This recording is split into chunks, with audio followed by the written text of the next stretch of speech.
पुलाच्या अलीकडच्या रस्त्याचा विषय सांगतो मी. पंकजने विषय घेतला आता. तो पुलाच्या अलीकडं पहिल्यांदा शरददादांच्या माध्यमातून 20 लाख रुपये पडले होते. 20 लाख रुपयामध्ये आपल्याला रस्ता रुंद करून घ्यायचा होता, प्लस 32 गटर करायचं होतं. त्याच्यात तेवढी लांबी बसत नव्हती. त्याची असा विषय झाला होता. ग्रामपंचायतनी पहिल्यांदा 1 लाख रुपये टाकले होते. त्या 1 लाख रुपयात 1च फुटी गटर बसत होतं. पण त्याच्यानंतर ज्यावेळेस शरददादांच्या माध्यमातून पैसे मंजूर झाले, आपण 3 फुटाच्या रुंदीचं गटर केलं. मग ते पैसे लागले इकडे टाका. ऐका ना, त्याच्यानंतर मग परत ग्रामपंचायतीमधून त्याच्या पुढची जवळजवळ 70-80 मीटर लाईन राहते. त्याच्यात सुद्धा पूर्ण होत नाही 30 लाखात सुद्धा, कारण 3 फुटीचं गटर घेतलंय. त्याच्यात स्लरी सेटलमेंट टँक घेतलंय. का आता आपल्याला डायरेक्ट नियमानुसार पाणी नदीत सोडता येत नाही, सांडपाणी. मग ते स्लरी सेटलमेंट टँक मधून पाणी गेल्यानंतर त्याच्यावर प्रक्रिया होते, पुढे जातं पाणी.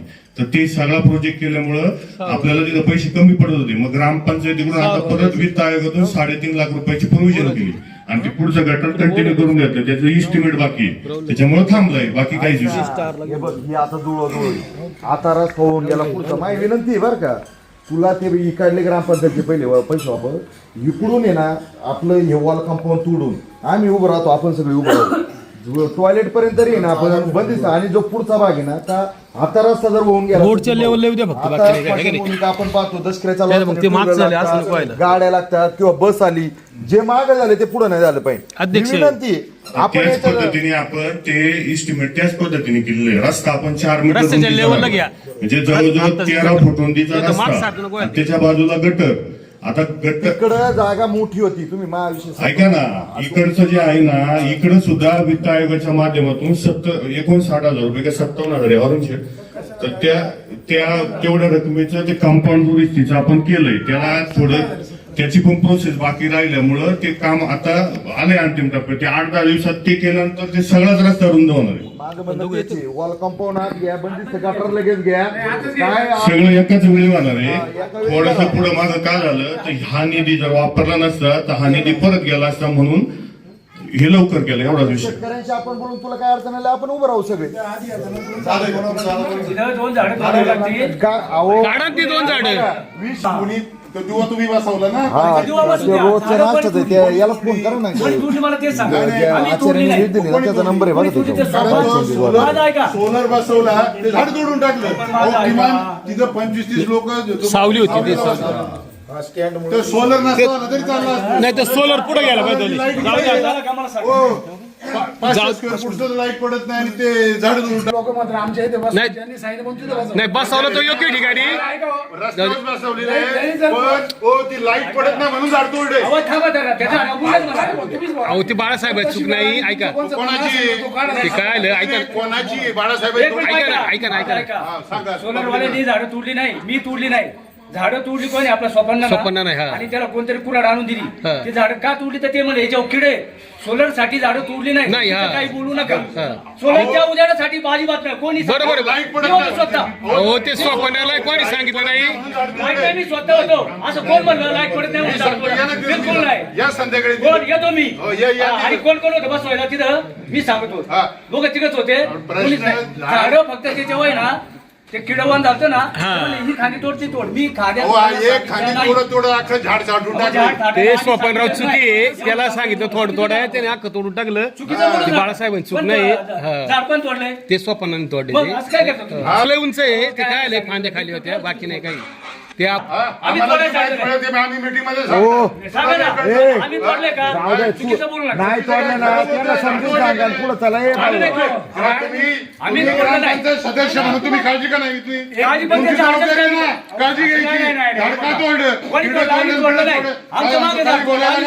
काही बोलायला काय आम्ही काय तोडलं झाड? पदाधिकारी काही करायचं अधिकारी नाही, आम्ही झाड तोडलं नाही. तुम्ही काय सांगा आम्हाला? आम्हाला विचारायचा अधिकार आहे इथं. आम्ही सांगतो ना तोडलं नाही. ग्रामसभेत प्रश्न विचारला. तुम्ही विचारा.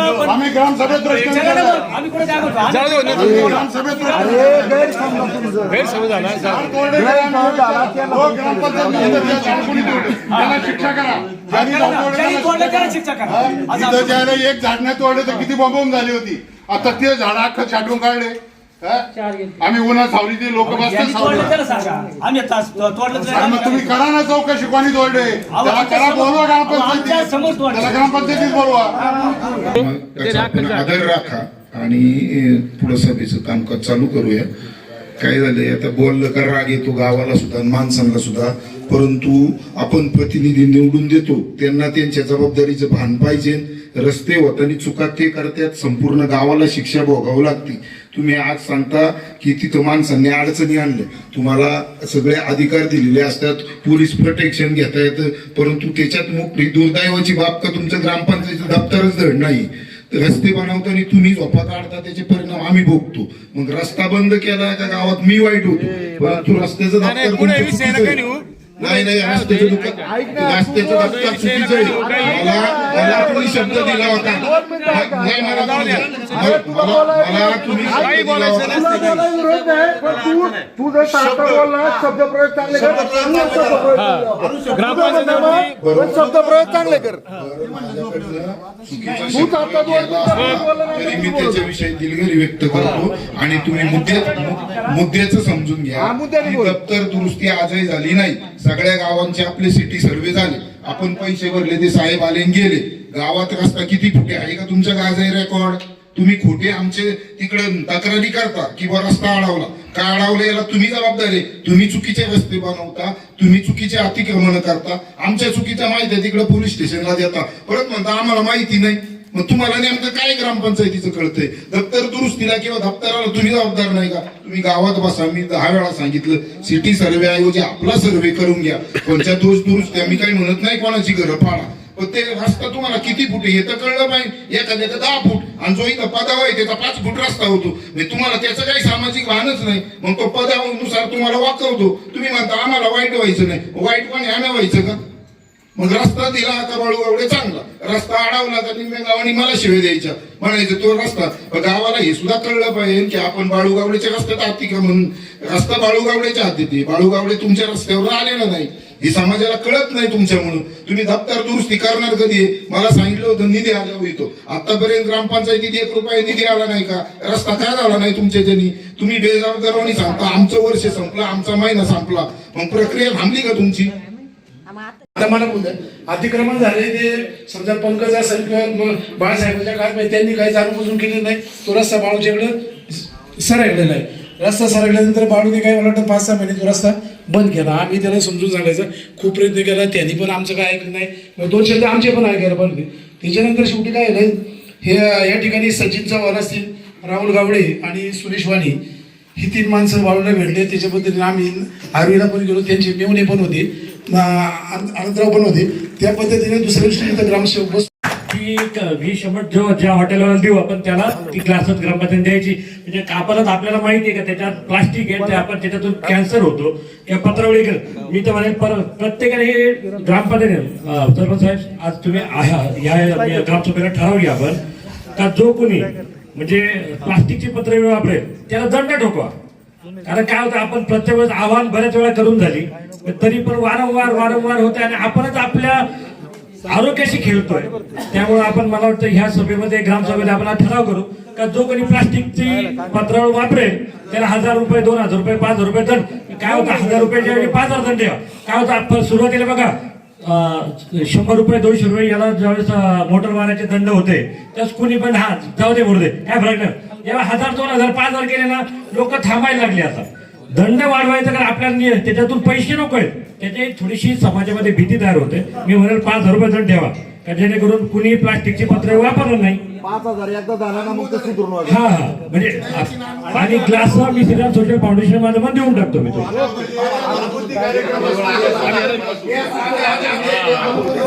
या सृष्टीला अजून एक सृष्टी आहे.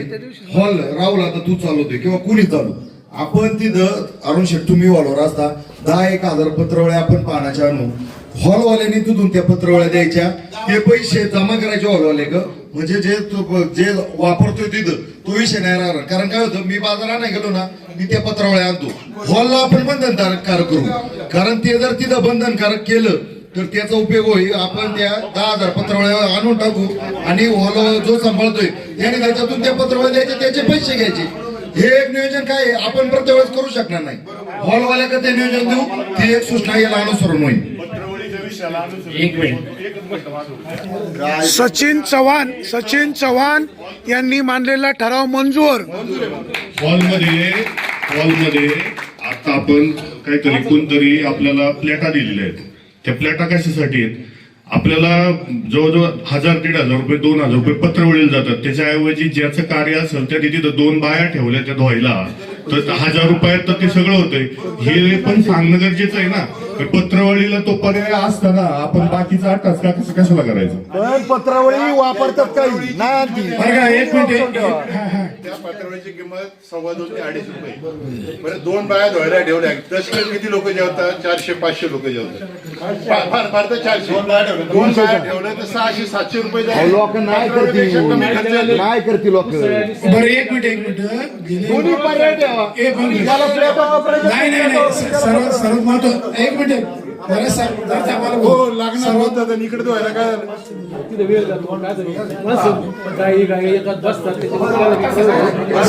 सर्वात महत्वाचा मुद्दा आहे. 5-6 वर्ष लोकांना सांगतो, लोक काही ऐकत नाही. प्लेटा वापरायच्या की आपण सुद्धा आता मी नाही इथं सुद्धा जो ग्लास चहा आलाय ना, आपण कोणीच चहा प्यायला नाही पाहिजे. हॉटेलवाल्याला चहा घेऊ तुला 5 रुपये ग्रामपंचायत देते ना, तुझ्याकडे काही ग्लास आहे का? पण मी कधीच पेत नाही. पण काही जोपर्यंत तुम्ही पेता तोपर्यंत तशीच गरज. आणि तिकडे जर मंगल कार्यालयामध्ये जर कार्य असेल दसऱ्याची, त्यांनी जर अशा पद्धतीच्या पत्रवळ्या आणल्या नाही तर आपण तिथं जेवायचंच नाही. इथं जेव्हा दसऱ्याची मिटिंग असते ना, बाबा ह्या पत्रवळ्या असतील तर आम्ही जेऊ, हा ते दंड करण्यापेक्षा तो सर्व महत्व फसायचं का? चहा घ्यायचा नाही, चहा पाठीमागे जाऊ द्या, काय हरकत नाही. कशाला तो आणि परत चहा? अरुण शेठ, प्लास्टिकच्या पत्रवळी वापरणाऱ्याला 5000 रुपये दंड ठरलेला आहे. ठराव मंजूर झालेला आहे. हो ठराव मंजूर ना, हे पहा ठराव मंजूर झालाय.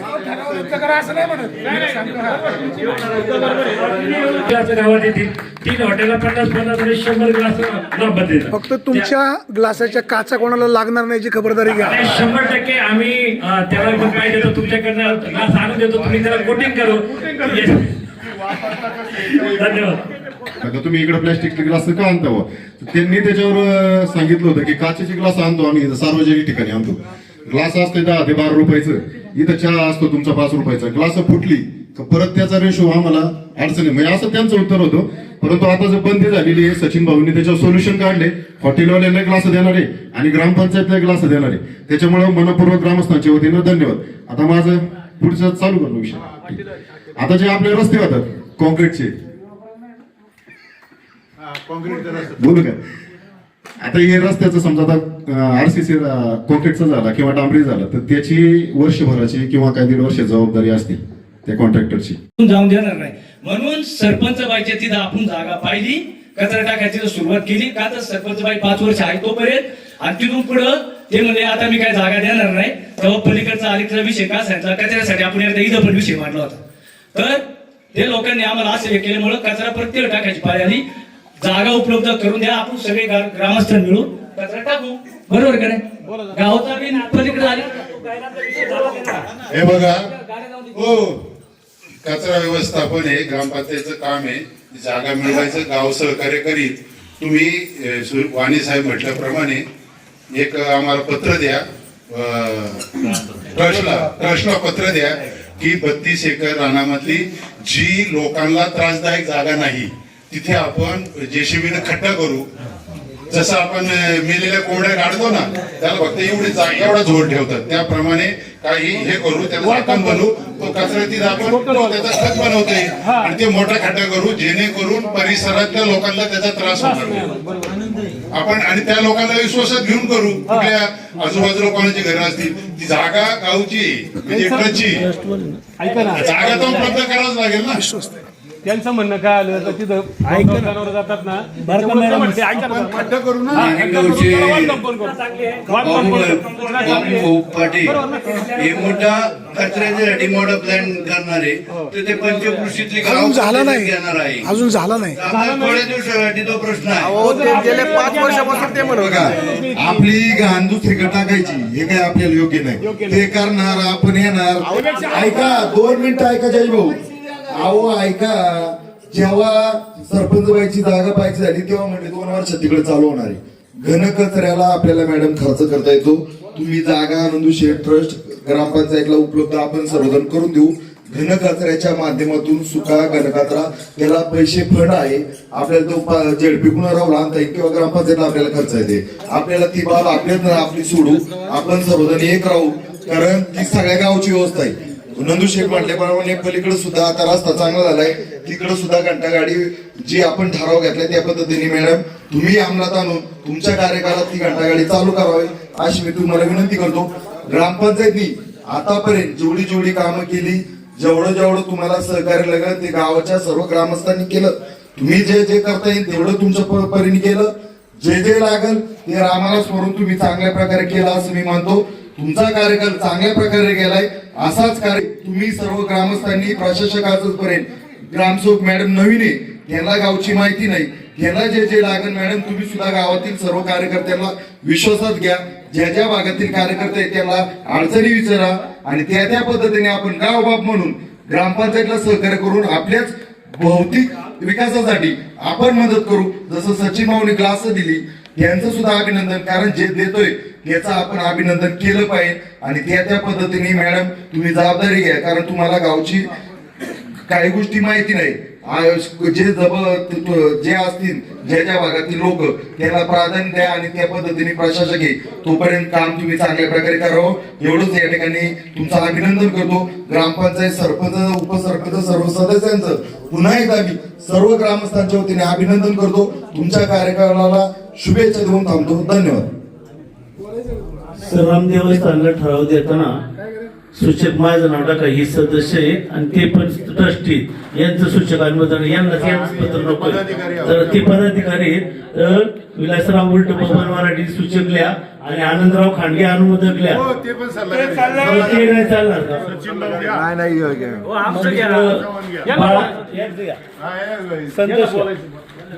शेवटचा मुद्दा आहे, या ग्रामपंचायत मध्ये ना सेवक वर्ग खूप चांगलं काम करतो.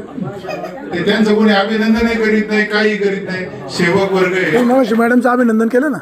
सेवक सेवकच आहे. माझी सूचना होती ती, त्या अभिनंदन नव्हतं, सूचना केली कोणी कसं बोलावं काय करावं. तसं जे चांगलं काम करतंय ना त्यात आता समजा आपली स्थानिक स्टाफ आहे, होते का माहिती, शिपाई तोच, आता मला बोलायला लावू नका, शिपाई तोच, ड्रायव्हर तोच, गाडी ठोकली तर काय त्याच्याकडे लायसन नाही का, हे सगळ्या भानगडी येतात. मग ते काम चांगलं करतात, त्यांचा अभिनंदनाचा ठराव घ्या. 30 ते 35% घरपट्ट्या 10 वर्षापासून रखडलेल्या आहेत. त्या घरपट्ट्या सुद्धा वसूल करायची काय प्रोसिजर आहे ती पण माहिती घ्या. मॅडम आजची जी ग्रामसभा आहे या ग्रामसभेला सरकारी अधिकारी कोण कोण थांबलं पाहिजे? ग्रामसेवक, त्याच्यानंतर ग्रामपंचायतची सर्व कार्यकारिणी, तलाठी, कृषी सहाय्यक, ग्रामपंचायत जे कर्मचारी असतात, शाळेचे शिक्षक, सेविका, मदतनीस, सर्व कर्मचारी. मॅडम आता कोणी आहे का यापैकी? नाही. या सगळ्यांना नोटीस काढण्यात यावं, संबंधितांकडे तक्रार करण्यात यावी. सर्वांना अजेंडे दिले होते आणि आता आले नाही म्हणून आजच्या मीटिंग मध्ये या गोष्टीची नोंद घेण्यात आली. संबंधित विभागाला पत्र देण्यात यावे असे ठरलेले आहे. आज ग्रामस्थ मीटिंगला आले, सगळ्यांनी ग्रामसभेला सहकार्य केलं. ग्रामसेवक म्हणून तुम्ही काय सांगाल? सगळ्यांचे जाहीर आभार. हो, ग्रामसभा खेळीमेळीच्या वातावरणात छान रीतीने पार पडली. सर्वजण आले, त्यांचे आभार. सभा संपली असं जाहीर करता? कोणाचे जर काही विषय असतील, कोणाचे जर काही असतील ऐन वेळेला तर संपलेले असतील तर गायरान जागा वगैरे आहे हे ग्रामपंचायतला माहित आहे का? ग्रामपंचायतला ग्रामपंचायतची जागा माहित नाही. ग्रामपंचायत वैयक्तिक कोणाला तरी ती जागा बळकून देण्याचा प्रयत्न करते, वैयक्तिक कोणाला तरी टार्गेट केलं जातं. ग्रामपंचायतने वैयक्तिक माणसाला जागा दिलेली, समजा मला जागा दिलेली माझ्या वडिलांना, तर ते घर बांधतपर्यंत बांधकाम मला घरकुल आहे, मला घरकुल कोणी मंजूर करून दिलं? ग्रामपंचायतने. घरकुलाची कारभार देखरेख कोणी केली? ग्रामपंचायतने केली. घरकुल मंजूर सुद्धा ग्रामपंचायतने केलं. माझं घर झाल्यानंतर माझ्या घराच्या पायऱ्या ग्रामपंचायतची काही माणसं येऊन तोडल्या. तुमचं नाव काय? मी अमोल दिनकर कोळसे, राहता कुठे? खरगडवाडी. तुमचं घरकुल मंजूर कधी झालं? घरकुल मंजूर कधी झालं? 2.5 वर्ष झाले माझ्या घराला. माझं घर घरकुल कोणाच्या नावावर आहे? माझ्या वडिलांच्या नावावर. वडील कुठे आहेत? घरी. ठीक आहे, मग वडिलांचं एक अर्ज घेऊ आपण. अर्ज वगैरे केल्यानंतर कितीतरी वेळा ग्रामपंचायत मध्ये आम्हाला त्या जागेचे पाठपुरावा करावा लागतात. कुठल्या जागेचे? त्या जागेचे आम्हाला पोलीस स्टेशनला यांनी बोलवलं, यांनी माणसं पाठवली, ग्रामपंचायतीने माणसं पाठवली. साहेब, ग्रामपंचायतची माणसं आमच्या वडिलांना आरोप करतात. हे कितपत योग्य आहे? त्या जागेसाठी हो, ठीक आहे, आपण मार्ग काढू. आपण मार्ग काढू. ग्रामपंचायत आमचे घर बांधून देते, आमची तुम्ही पायऱ्या तोडताय आणि ग्रामपंचायतचे माणसं पोलीस स्टेशन मध्ये आरोप करायला. एका हाताने टाळी वाजत नाही, काहीतरी कारण असेल. आपण एकत्र बसून मार्ग काढू. नाही, सर्वांना निर्णय सारखे करा साहेब. जागेचा उत्तर दाखवा. सर्वांना निर्णय आपण योग्य मार्ग काढू. आणि मग तुम्ही जे अधिकार दाखवले ना आमच्या मागे, आज त्या माणसाचा आम्हाला त्रास होतो, तो शिवीगाळ करतो. आपण योग्य मार्ग काढू. आपण योग्य मार्ग काढू. आमच्या वडिलांना आरोप करा, पोलीस स्टेशनला येतात. आपण योग्य मार्ग काढू. आपण योग्य मार्ग काढू. लगेच काढा आता. अरे बाबा, योग्य मार्ग काढू. निर्णय घ्या ना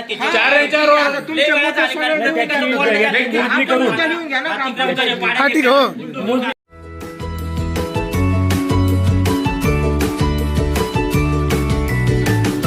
बातम्या शेतीच्या, बातम्या मातीच्या, बातम्या अन्यायाच्या, गुन्हेगारीच्या,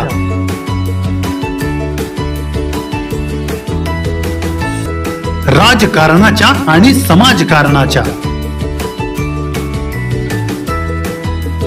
शोषणाविरुद्ध बुलंद आवाज, जनसामान्यांच्या हुंकाराची गाज, सत्कार्याला प्रोत्साहन, दुष्कृत्याला अनुशासन, निर्भीड, निस्पृह, सडेतोड, बेधडक आणि रोखटोक म्हणजेच विघ्नहर टाइम्स. शोध बातमीचा, ध्यास सत्याचा. आपलं चॅनल, आपली बातमी. सबस्क्राईब तर कराच, पण बेल आयकॉनवर क्लिक करायलाही विसरू नका.